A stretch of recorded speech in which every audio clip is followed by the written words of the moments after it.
fight could really be a major fight that a lot of people are looking to see. When did you know that? When the people start talking, and obviously everybody around try to make this fight. I say, look, needs to be big. This fight doesn't happen if you're never born, right? You made this fight happen. Why this fight? Not me. It is who behind me. I like Crawford. I get right to it. Why? Because he's like the first time you went from regular TV, which you've been doing a long time, to 3D. He's different. Really, that's the simplest way I can say it. The fight between Terence Crawford and Canelo Alvarez quickly became a huge moment in boxing and truly delivered on the excitement people expected. Canelo later admitted that the opportunity was too big to pass up. At first he refused the offer, but the growing attention and demand from fans made the matchup feel special and impossible to ignore. People from all over the world tuned in to watch two elite champions step into the ring together. The energy around the event showed that it was not just another fight, but a worldwide occasion. Fight. You know, I take this fight because you can see how big is this fight, no? The beginning when they say, hey, you thinking about fight Crawford, I say, never thinking about that. But you can realize how big is this fight, no? Mexican, always Mexican versus USA is big. And two of the best pound for pound. And I think this fight is huge and means a lot for me. When did you realize, when did the moment hit you that this fight can really, really be big? This fight can really be a major fight that a lot of people are looking to see. When did you know that? When the people start talking, and obviously everybody around try to make this fight. I say, look, needs to be big, right? Because Netflix, Riyadh season, everybody interested in this fight. So that's when I realized how big is this fight. Crawford felt like initially you needed some convincing because you thought it was a lose-lose proposition, whereas you're fighting the smaller guy, and if you won, you wouldn't really get any credit for it. Was that what you were thinking? Yeah, but if you think well, I've been in that position before. After the fight, Saudi advisor and chairman Turki Alalshik shared that the event was never only about boxing, but about delivering a rare and unforgettable experience for fans. He pointed out how special the moment was, especially since it might have been Terence Crawford's last time performing on a stage of that level. For Turkey, bringing this matchup to a worldwide audience meant something deeply important, as it allowed fans to watch two legendary fighters at their peak, while also creating a lasting chapter in boxing history that future generations will remember. My country and my boss, you know. But really, if you look at as a business, this fight will not happen if we are not involved. As Gia, Riyadh season, Saudi Arabia, this is truth. Because even with what the relationship with Netflix, and we are very happy about it, still this fight costs more and more. Speaking of cost more and more, for everyone who watches it, everyone already has a Netflix account. So they're not paying anything extra for it. Yeah. You, however, are the guy who just paid hundreds of millions of dollars for a pay-per-view fight that you wanted to see. So people like to get their money's worth. What do you want to see from this fight? First, not what I want to see, what all the people around the world, and you are fans of boxing, want to see.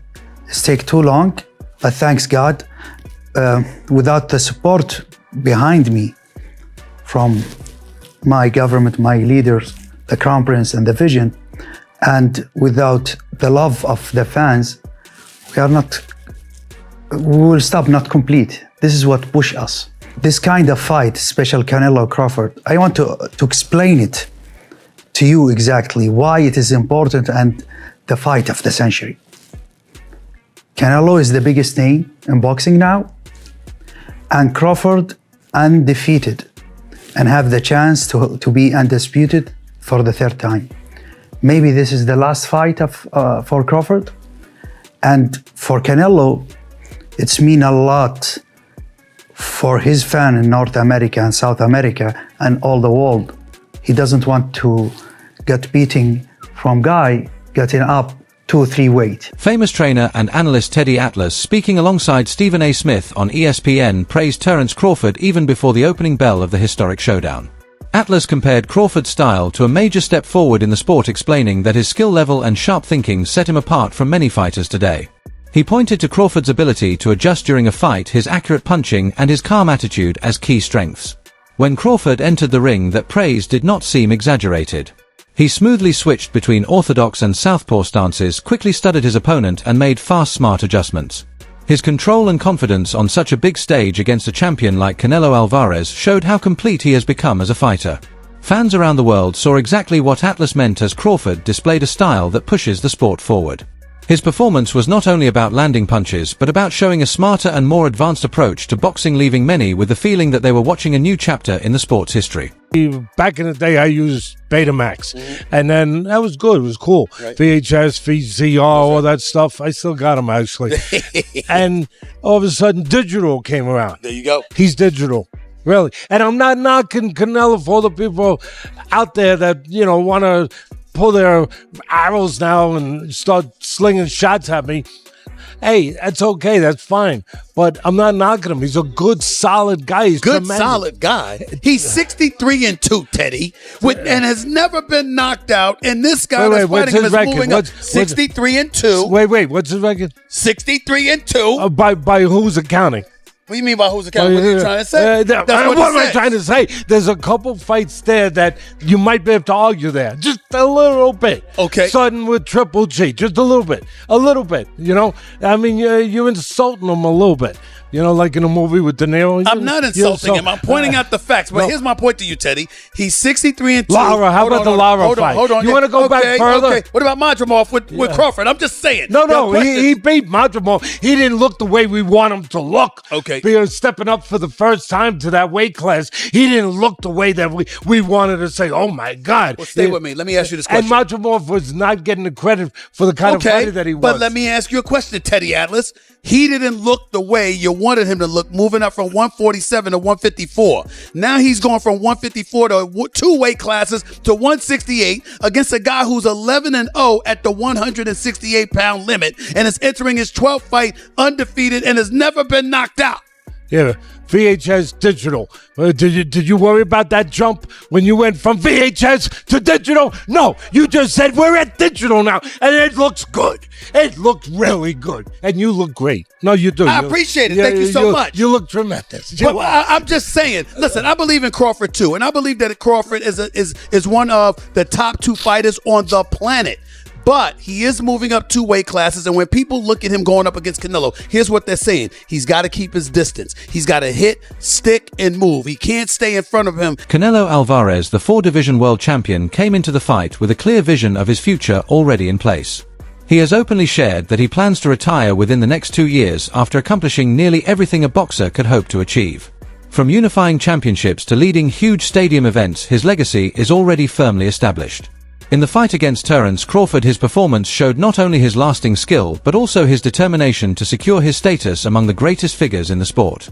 His mindset was less about gaining new titles and more about how fans would remember him once his career finally ends, and when asked how much longer he might continue, he suggested maybe 2 more fights. Think you'll box? I don't know, maybe 2 more. 2 more years? Yeah. Is there anything else that you want to accomplish that you haven't yet accomplished? I already accomplished everything. So there's and I did everything in boxing. Yeah. So I'm fine. When this is all over for you, maybe in 2 years from now, what do you want to be remembered for? One of the greatest fighters in the boxing history. That's why I'm here. That's why I start boxing. So I'm doing good. I think you've already accomplished that. Yeah. Broadcaster and analyst Simon Jordan spoke about the remarkable consistency and long-lasting success of Canelo Alvarez. He reminded viewers that from his teenage years when he first stepped into professional boxing to becoming one of the biggest pay-per-view stars in the sport, Canelo has always faced huge expectations and continued to deliver. Jordan explained that very few boxers manage to stay at the top level for more than 10 years, yet Canelo has done it while competing in several weight divisions. The fight itself supported that view, as his sharp ring awareness, calm attitude under pressure and ability to take advantage of even the smallest opening once again showed why he is seen as one of the leading fighters of this era. Every move and adjustment he made during the exchanges showed the depth of his experience that many rivals simply cannot match. As new champions continue to appear, Jordan's comments reminded fans around the world that lasting success against bigger, younger and fresher opponents is extremely rare, and that is why Canelo stands out not only as a champion, but as a defining figure of his generation in boxing. The interview, we went even deeper on it. He did. Look, Canelo's achievements that speak for themselves. You see, he's been around a long, long time, 20 years as a pro, and he's beat some of the best fighters out there for sure. I think that Paulie there is referring to him avoiding Benavidez, the fight that everyone's wanted to see and wanted to make. He's been picking and choosing his own opponents, and he has had some easy options, and he gets an opportunity to go in against Terence Crawford, or Terence Crawford gets the opportunity to go against him. Look, whatever way you want to look at it, I think that you cannot deny how good Canelo has been. He has adapted. He's had to adjust. He now, he stalks forward. He hunts his prey, but he single shots to the body, single shots to the head, and that's why I think timing for Terence Crawford here could be Duke, me and Spence have got Terence Crawford. How do you think this fight is won and lost? Yeah, I think this fight is won for Crawford by sticking to his boxing, which he does beautifully. From the outset, I thought Crawford would win this fight simply because you're in our game. He's a great boxer, right? He switches from left to right effortlessly. He's a good stayer. He's got that spite that you need as a champion. What he's done has been done before, albeit, many, many moons ago with Sugar Ray Leonard, when he moved up and boxed Donnie Lalonde from welterweight to super middleweight, but he stopped off in between that and boxed Marvelous Marvin Hagler. So that's probably a harder route even still, but I feel that it's a stone difference. It's not really that much, not when you look at the bigger picture. A stone in weight is a lot of weight, of course it is. And sometimes you don't even want to give away a pound in weight. But the fact that he's putting on a stone of pure muscle. Dana White, the president of UFC, spoke about the event both as a promoter and a true fight fan, and described it as the biggest boxing match of the modern era. With around 65,000 tickets sold, the energy inside the arena was incredible. White said it felt like a war rather than just a fight, and the action inside the ring proved his point. Each exchange between Canelo Alvarez and Terence Crawford was met with huge cheers as the fighters gave fans a battle that felt massive from beginning to end. The size and excitement of the night showed that it was far more than a normal title fight, and instead stood out as a major cultural moment. All I care about as the promoter of this event is that it's a good fight. Over 65,000 people are coming in for this fight live. Who knows how many are going to tune in around the world on Netflix. But what I want is when it's over, everybody turns off the TV or walks out of the arena and goes, I'm so glad I came to this fight. That was a war. I mean, I could sit here for an hour and break down the fight, both ways for both guys. But what I truly believe is because Crawford's moving up in weight and this legacy thing is so important to him, he's going to come at Canelo. And you know how Canelo is a counterpuncher and hits hard, and I think it's going to be a war. Boxing commentator Showbiz the Adult talked about the sparring footage between Canelo Alvarez and rising welterweight star Jaron Ennis that appeared before the fight. Only brief clips were shared with the public, but after Canelo's performance on the big stage, those moments gained new meaning. The sparring was seen as more than simple training because it allowed Canelo to test himself against one of the sport's most dangerous young fighters. Even the short footage showed the focus, speed and accuracy he brought into camp. Ennis, who is widely viewed as a powerful rising talent, provided the type of challenge that helped sharpen Canelo for the main event. Once the fight ended, many fans and analysts returned to watch those clips again and began to see them as an important part of the build-up.